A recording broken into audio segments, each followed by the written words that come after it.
Anthropomorphic animals rarely brings any value and usually only unnatural sentiments.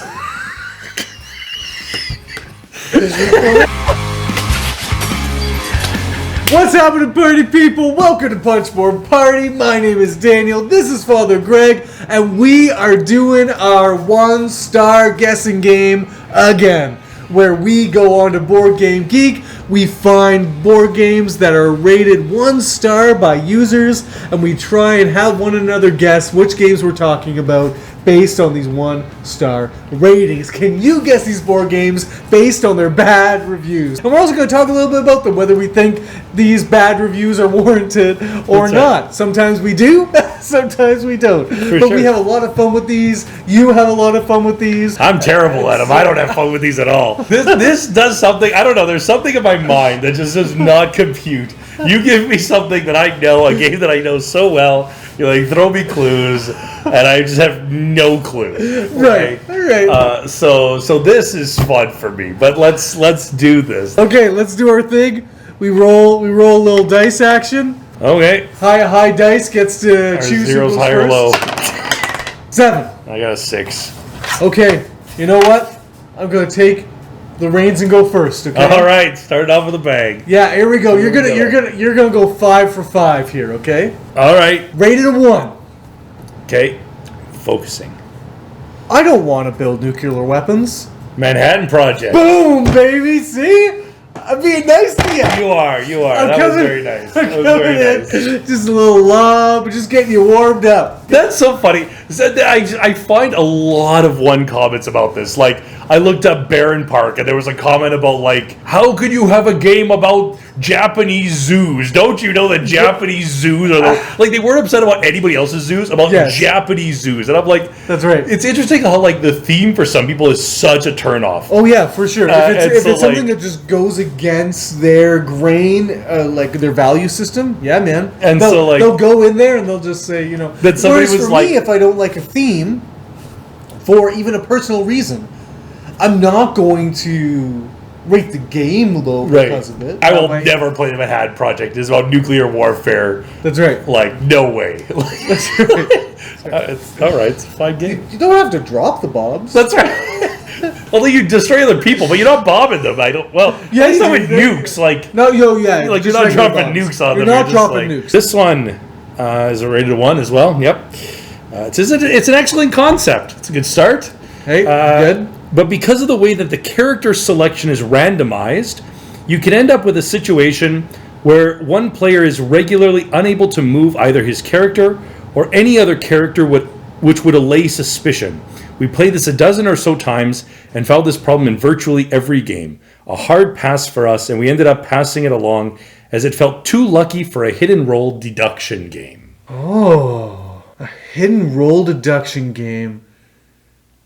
The characters you select randomized. So each round you select characters. Yeah. And the way that those characters come out random could affect the structure of this game. Yeah, so is this Mr. Jack? It is. Yeah. Okay, sweet. I am going 5 for 5 this time. Right on. Feel it in my bones. You very well could. Maybe except for one. There's one that's maybe a trick. You were just really struggling to come up with games this time. Right. A lot of people also like complained that in the other comments that like it's impossible for Mr. Jack to win. Right. But I feel like we've played this game a number of times. Yeah. I feel like at least sometimes Mr. Jack has won. Yeah. Yeah. Yeah, you can get out. I do understand what they mean, right? You do get a random assortment of characters each round. I do see it. Okay. Rated a 1. Okay. What a crap game. Good start. I was hoping to find a good vampire game, but it's not. It's even worse. It's broken, so you can stand in front of the castle and only fight there. And it takes far too long to finish that crap. 60 min? Ha ha! We had about 100 min. Dude, that's not the end of the world. The game was 40 minutes longer than I said it was going to be. How dare they? Oh, man. So, I know what this game is only because I had the exact same comment. Oh, you did. And that is The Hunger.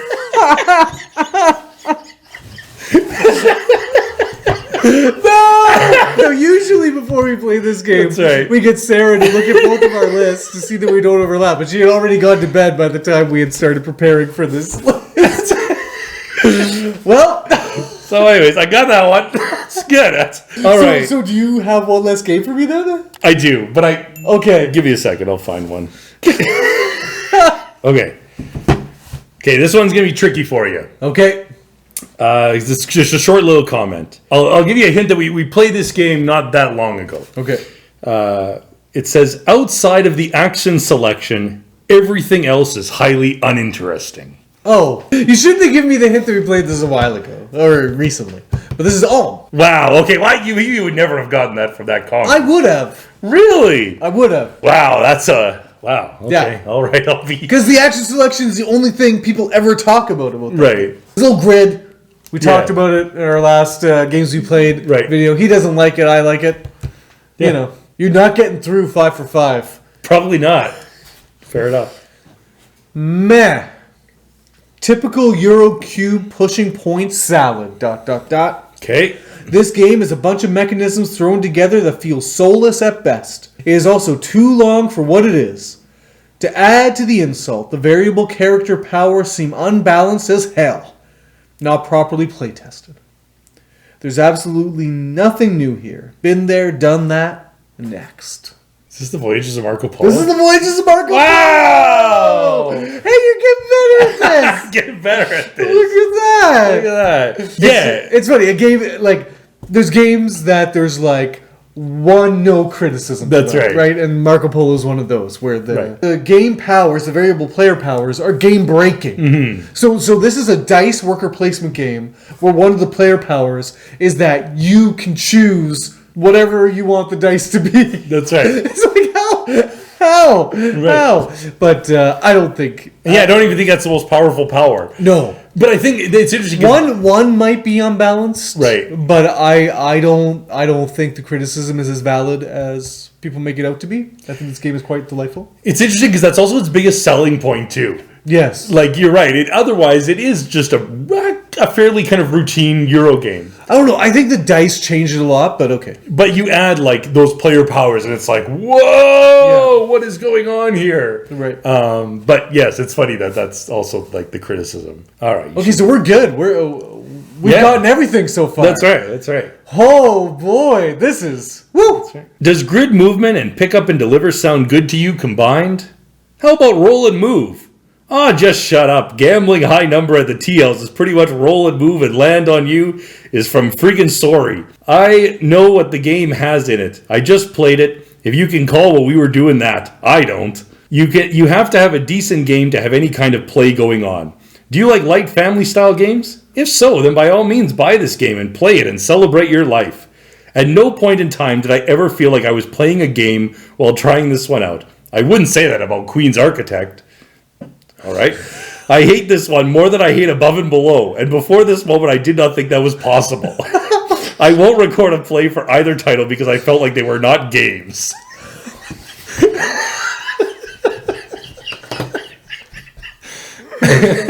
Oh.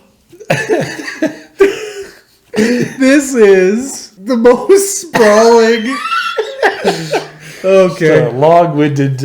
Wow. Yeah. Yeah, he said a whole lot of nothing right there. Is this Luxor? No. Oh, I thought roll and move. The tea house. And a tea house. Yeah. Is this Yunnan? Said, oh, just shut up. Gambling high number at the tea house is pretty much roll and move. Gambling high number at the tea house. Oh, this is Istanbul. Yeah. Well, there you go. What the hell was Gosh. People are silly. Okay, here we go. Call. Like doing your taxes with dice. Doing your taxes with dice. Ooh. Dice game that's really mathematical. Come on. My instinct was to go with like brass, but there's no dice in that. This is going to be a game that I love. And I know it's like, yeah, what game do I love with dice? Just think about who's, like, I'm sharing the comment with you. Yeah, so you don't like this game. Can't say that I do. Do I know that you don't like this game? Yes! I like this game. You like this game. No idea.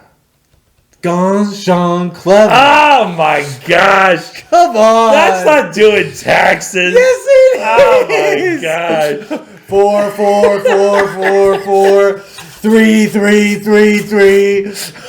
Blue, red, green. That's so sad. Show me what you're working with. Wow. I'm sorry. I'm sorry. That was a good clue. I didn't get that. All right. This one says, never again. Takes forever. To summarize, beautiful, shiny, pretty pieces. A nice mechanism. A bit like Civ or the New World, but falls flat on its face with the unbalanced play and inevitable trampling on the weak. The only hope for the weak is to find a treaty card. The game lasts about 7 hours. Maybe you haven't played this game. Yeah.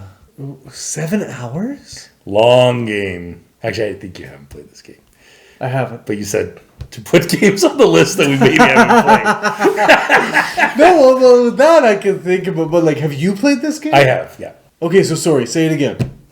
Give me that clue again. Now I know what category I'm working with. So to summarize, beautiful, shiny, pretty pieces. A nice mechanism, a bit like Civ or the New World. But it falls flat on its face with the unbalanced play and inevitable trampling on the weak. The only hope for the weak is to find a treaty card. The game lasts about 7 hours. Was this Through the Ages? It is. Yeah. Okay. It is. Yeah, that makes sense. Okay, my next one. My last one. Have you got everything? No, I didn't get Gone Sean Clever. You didn't get Gone Sean Clever. Okay. Garbage game. Yep. Competing with a ton of better alternatives. All of which would be better. All of which would be better, yeah. That sounds like what you mean by a better alternative. Terribly imbalanced cards. And it's idiotic how viable the make no wine preserve strategy is. Would spit in the face of anyone who suggested playing it. Wish I could rate it 0. This is Viticulture. This is Viticulture. Yeah. But my question, sir, is would you actually spit in the face of someone who said, hey, so I got a few games I've been thinking about, maybe Viticulture? So this is actually like, I really do enjoy Viticulture, but this is one kind of complaint that I have. So you can make wine. And there's 2 ways to sell it. First of all, you can fulfill contracts. Yeah. So individuals want different types of wine. You can give them that contract, or you could just sell the wine, just like straight up, just sell it without a contract, just unload it. And sometimes that's a very viable strategy. Could you ever make a strategy around never selling any wine, just like making buildings? I suppose you could. Yeah. I think especially with the expansion with Tuscany, you probably could. Because there's like buildings and other things that like could give you victory points. I do think in the last round, because you're like it's like a race to a certain number of points, and so in the last round when you're trying to fulfill a contract, there can be, I think the fight for who's the first player in the last round is a very, very important fight to win, and that's a really interesting. I'm not totally sure if I love that about it. So that is an interesting. I kind of agree. It's a choice. Yeah. Okay, this is it. Cool. You found a clue to make up for the hunger. That's right. There's another one. So this says anthropomorphic animals rarely brings any value and usually only unnatural sentiments. This is Everdell. This is indeed Everdell. What unnatural sentiments do you feel when you see an anthropomorphic creature? I will leave that to you. This guy is walking through a board game store and he picks up the Everdell box and he's like, "Oh, I better put this down." This can only lead to danger. Can't be caught holding this. There's only one conclusion people can come through by playing a game with anthropomorphic animals. Man, keep creature comforts away from this guy. New sense to the meaning of the name. Oh my goodness. Well, party people, whether you are having a natural sentiments about Everdell woodland creatures or not, you are welcome here. And so, party people, if you guess those games, let us know what you guessed. I think we sort of are learning to try and take it a little easier on each other. Right. But I think next time we play this, we'll be extra hard on each other because that was a little too easy, maybe. So we're gonna keep on playing this game. We like it. We like that you like it. And party people, let us know any suggestions that you want to see from us for kind of games that we can play. I was hanging out with Daniel Fallman yesterday, and we had an idea for a thing that we could do. So we don't know if we'll do it or not, but stay tuned. We have something cooking in the wings. So until next time, party people, have a mediocre day.